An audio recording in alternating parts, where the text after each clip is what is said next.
पानी का लोटा चढ़ाते चढ़ाते मेरा पूरा कम से कम मेरे को 8 साल हो गए, पर मेरी जिंदगी में सुख बिल्कुल नहीं आया।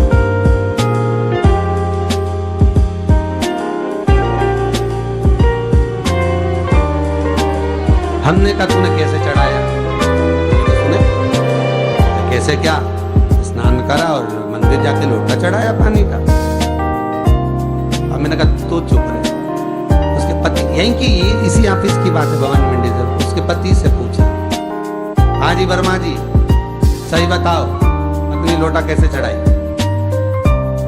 गुरु जी ना जाने कहाँ के महाराज के चक्कर में पड़ी, लोटा भर के पानी चढ़ाने जाए, आने के बाद बच्चा इतना सा रो रहा, चिल्ला रहा, पर उसको टच तक नहीं करे, किसी चीज के नहीं छुए, और बिल्कुल कोरी की कोरी साड़ी पहने, धुली हुई, पहले ही बाथरूम में टांग के धर दे, उसको कोई छू नहीं सकता, टाविल टच नहीं कर सकता, और ऐसी जाके शंकर जी के फिर लोटा चढ़ाए। मंदिर में अगर किसी ने छू लिया तो वापिस आ जाए, नहाए धोए फिर जाए। मैंने कहा बस अब तो तू ऐसी जिंदगी भर चढ़ाती रहे तो भोलेनाथ आएगा ही।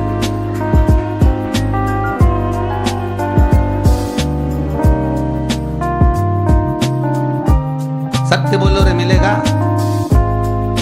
कई लोगों ने पूछा शंकर को रिझाने के लिए कौन से कलर के कपड़े पहने कि शिव राजी हो जाए।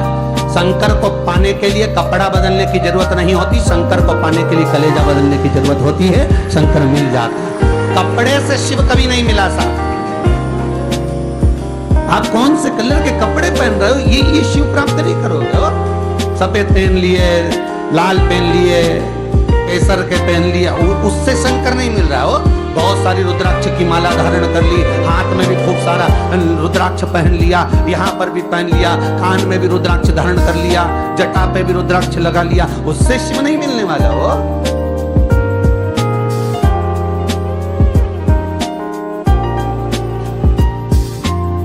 अरे भाई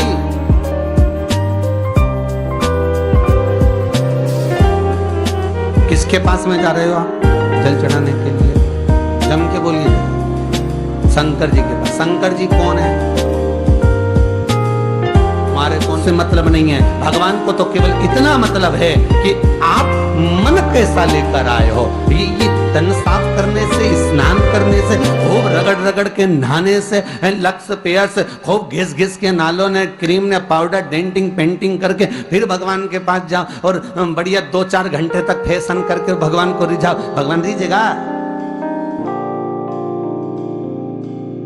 अरे गर्ग संहिता में लिखा है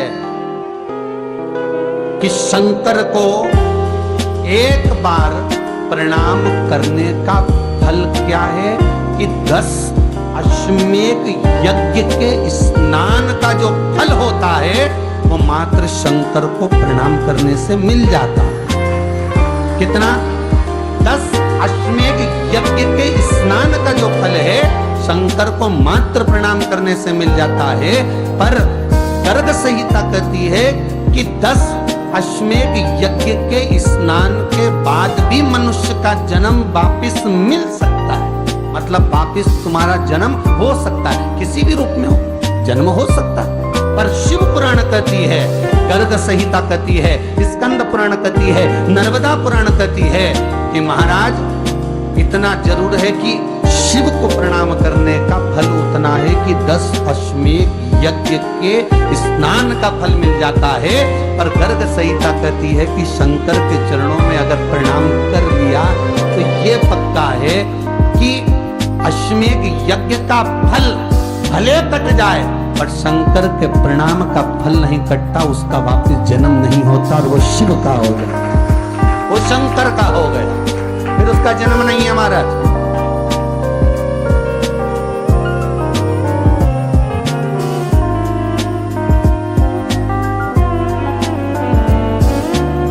पति से कहा हाथ धो, स्नान कर लो जल्दी से, फिर अपन को चलना है मंदिर। पति बोला नहा लिया एक बार तो दूसरी बार फिर से नहा।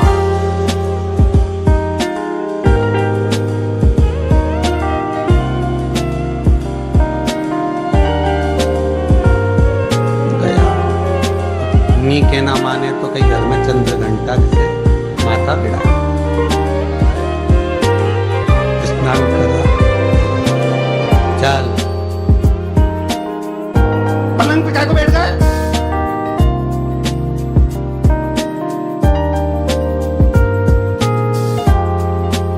पलंगी तो है,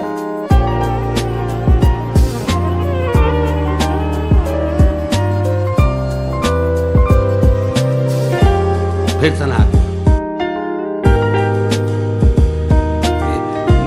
फिर नहाने भेज दिया। होता एक सास बेचारी मायके जाना था, मौसी के यहाँ शादी थी, अब उसने बहू से कहा बेटा मेरे को जाना है, अपने घर में छोटे से लड्डू गोपाल उनकी सेवा है, तू एक काम कर कि तू सेवा कर लेगी क्या। आओ मम्मी उसमें क्या है, करना क्या है तुम बताओ। बस सुबह से 3 बार ताली बजाना, भगवान को उठाना, पात्र में रख के नहलाना, उनको पोंछना, कपड़े पहना देना, इत्र लगा देना, चंदन लगा देना, मुकुट लगा देना, सुंदर अलकावली सब पहनाने के बाद में भगवान को दर्पण दिखाना। जब भगवान को कांच दिखाए, दर्पण दिखाए, भगवान मुस्कुरा दे, तब भगवान को भोग लगा देना। हाँ मम्मी इतना तो मैं करूंगी, और बाद में भगवान को वापिस सुला देना। हाँ इतना सा कर लूंगी। सास बेचारी कह के चली गई।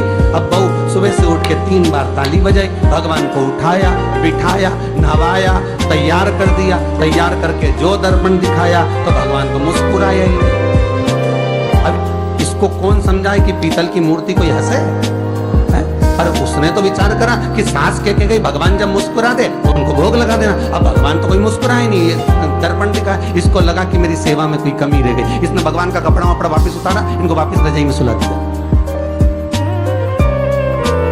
अब भगवान को वापिस रजाई में सुलाया, फिर आ गई, 3 बार फिर ताली बजाई, भगवान को फिर उठाया, फिर बिठाया, बिठाने के बाद में फिर उनको कपड़े वपड़े पहनाकर फिर दर्पण दिखाया, पर भगवान तो मुस्कुराया ही नहीं। ये वापिस इस सेवा में गलती रह गई। वापिस इसने सब कपड़ा उतारा, भगवान को फिर सुला दिया। सुबह 8 बजे से नहवा रही, कपड़े पहना रही और सुला रही। 1 बज गई,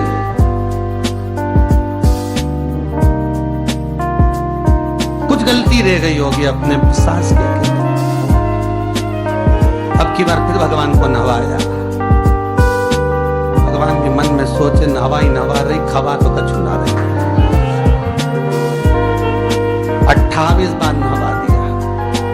इसके बाप का क्या जाए, 29 बार भी नहवा देगी। सर्दी होगी तो हमको होगी, इसका क्या है, नहवा ही नहीं है। और खवाती कुछ नहीं, फिर सुला देती है, फिर ताली बजा। अब क्या फिर आ गई और 29वीं बार फिर बैठ गई और फिर भगवान को नहवाया, कपड़े पहनाया, और पहनाने के बाद भगवान का श्रृंगार करके जैसे ही दर्पण उठाया, उठा के जो भगवान को दिखाने लगी, भगवान ने मन में सोचा अब की बार तो हंसी हुआ, क्या कुछ भी हो। और भगवान दोनों दांत दिखा दिए। जैसे ही भगवान ने दांत दिखाया, इसने दर्पण रखा और जल्दी से भोग लाई, भगवान के जिमाया। भगवान के जिमाया, जिमने के बाद भगवान को फिर वापस सुला दिया। अब ये सुबह से जैसे ही आए तो भगवान पहले ही मुस्कुरा के, क्योंकि भगवान को मालूम है नवाएगी 25 बार का मतलब वो सचन फांसी दो, हंसने में क्या जाता, तो भगवान पहले से मुस्कुरा के बैठ जा।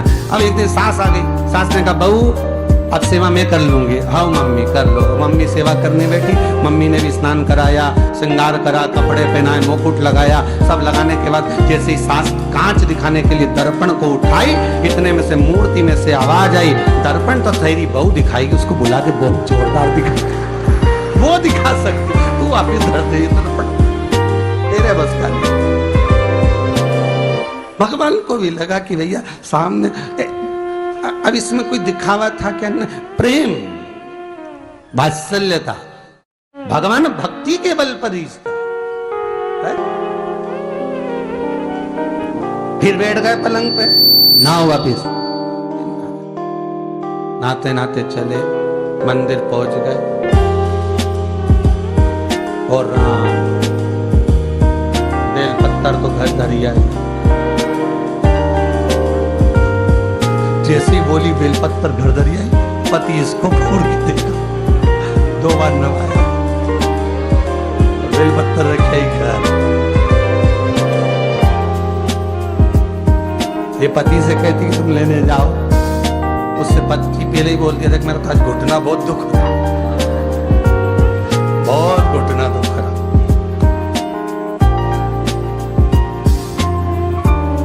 ठीक है,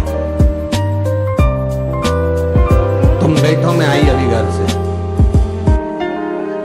और घर जाते जाते मालूम पड़े फिर कहीं का कोई छुआ गया तो नहाने बैठ गई, फिर आई। इसकी जो पूजन की थाली रखी थी, कोई भगत आया बेचारा, उसने सोचा मंदिर की थाली है, सब चढ़ा चुड़ू के चले गए सब। पति से बोली तुमने अकेले ही पूजन कर लिया, मैं तो करा ही नहीं। ये नंदी जहां बैठा उसके पास में बैठा, मैंने हाथ नहीं लगाया। ये सामान कौन चढ़ाया? उनकी आई थी, सब चढ़ा। तो कि शर्म नहीं आई? बेलपत्तर तो था ही नहीं। तो क्या सियोर वाला महाराज की कथा सुनी थी, शंकर जी पे से उठा लिया, धो के चढ़ा के वो गई, वो चली।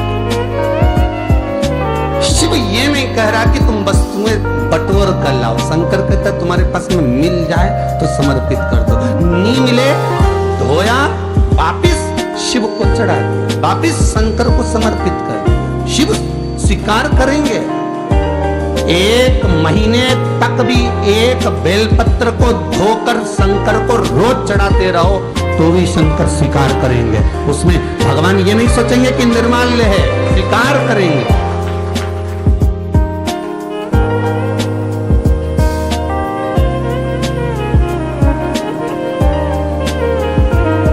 इसका मतलब ये नहीं है कि तुम मंदिर के घर से अगर पास में लगी हो, नजदीक में लगी हो, 8, 10, 15 घर छोड़कर कुछ थोड़ी दूरी पर भी बेलपत्र लगी हो तो लेकर जरूर जाना, नहीं तो कहीं कहीं की इतनी आलसन।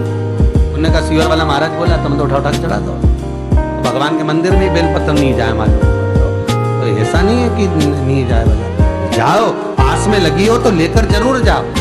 भगवान को समर्पित करने के लिए थोड़ा ना थोड़ा भाव भगवान के द्वार पर जरूर लेकर जाओ। हेलो गाइस, आप कोई भी प्रोडक्ट अमेजॉन, फ्लिपकार्ट से खरीदना चाहते हैं तो वीडियो में कमेंट प्रोडक्ट का नाम कमेंट करना, कमेंट के रिप्लाई में प्रोडक्ट लिंक देंगे। लिंक से खरीदने पर 60% की छूट मिलेगी। Thank you for watching, bye.